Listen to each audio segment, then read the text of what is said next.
So much love and appreciation to those of you who have been with me for the 2 year period plus that I've been doing this. Thank you for showing your love and support to the channel. And to anybody else who is brand new to the platform and you would like to support the channel, also, you can do it by way of Patreon, Anchor, the clothing store, and also the shoe shop that is listed in the comment description below. And again, thank you to any and all of you guys who have been here to support this channel during the 2+ year period. I wouldn't be able to do what I do every single day without you.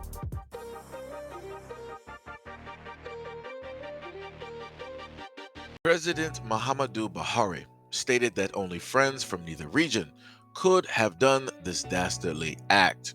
The armed men entered St. Francis Catholic Church in the town of Owu and fired at the congregation during a service to mark the holiday of Pentecost. Nigeria has experienced an upsurge in violence in recent months. Kidnappings and attacks have been reported across the vast country. The church has denied initial reports that the priest have been abducted.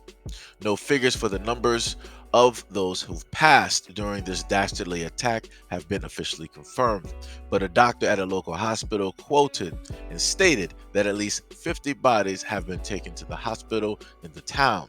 After visiting the church and the hospital, state lawmaker stated that the children were also among the ones who were slain.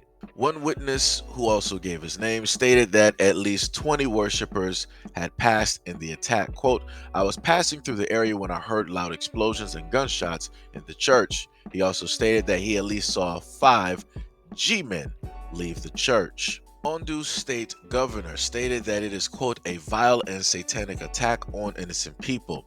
He also appealed for calm, urging people not to take the law into their own hands. Quote, "The assailants will be hunted down and they will pay for their crimes."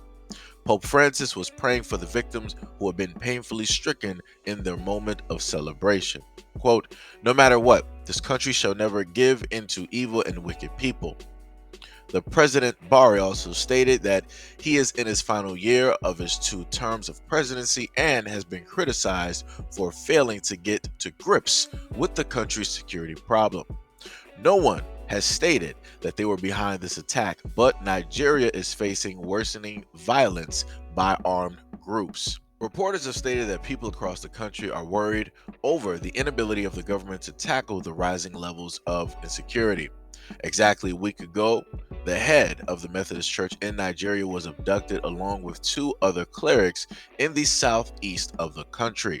The Methodist prelate stated that he paid 240 grand to be freed with his companions. Say my condolences to the Nigerian families over there who ended up losing loved ones, losing their children, who have been suffering through a lot of these attacks, these census attacks that are taking place, by these armed groups directly out there. It is up to you as a group, up to you as a people, to realistically protect your country. The people who are overseeing you literally don't care because all they're doing is taking in money and they're doing whatever they want to do except for actually caring about your security, except for caring about your own people, except for caring about the country and the community. You had the Pope who wanted to say a few words, which is great, but literally that's all they're going to do. They're not going to do anything substantial in order to bring you protection, in order to bring you safety, in order to bring you change. The only thing that they're going to tell you to do is don't respond back with violence, and they're going to tell you to, just keep praying to God, and everything is going to get better. And the main thing that I've always told people is that at any moment in time that you have bullies or that you have people that are targeting you, you have 2 choices.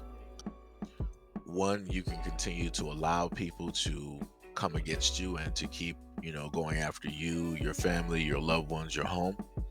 And you can, I guess, hope and pray that somebody out there is going to listen to you and that they're just going to take the necessary actions to stop it. Or you can be the one to basically defend yourself and to make sure that this is going to be the last time, or to put it so that If people think that they're going to do this again, they're going to take a look at you and they're going to second guess their options. Because 9 times out of 10, the people who want to always do the attacking are the utmost main ones who always care the utmost about their own lives. They don't want to have their lives taken, but they're completely fine with taking the lives of other people. So when you, in a sense, stand up and you challenge that, that's when things start to change. That's when a lot of people are going to start to think, is this really beneficial? Is there really an upside to me, continuously doing a lot of these things? And when they look at the math and it's not math, and they're like, yeah, I'm not going to do this. They're going to then decide to pick another target. They're going to go elsewhere because they see that people are clear cut standing up. Now, to the other thing that I want to address as well, which deals with those who are in America at this moment in time who basically fled their African countries in order to live a better life here. The only thing that us as foundational, as indigenous black peoples, right, who were born and raised here generations on generations and generations, right? The only thing that we ask of you is just to simply respect what it is, right? Don't, come over here trying to disrespect us. Don't come over here trying to talk out the side of your neck, because we completely understand why it is that you're leaving your home and coming here and living here, and you're sending money back, and you'll go there every now and again and visit. We know why it is that you don't want to go back there and live, because it is dangerous. There are massive problems that are there. There are security issues that are there. There's obviously issues there that that are so great that you don't even want to raise your kids there. You wanted to give them an alternative to what you had to sit up there and grow up with. You wanted to give them something better. So, like I said before, to a lot of the Africans that are out here in America, if you can, hear my voice, like I said before, for us, we are the most welcoming people here.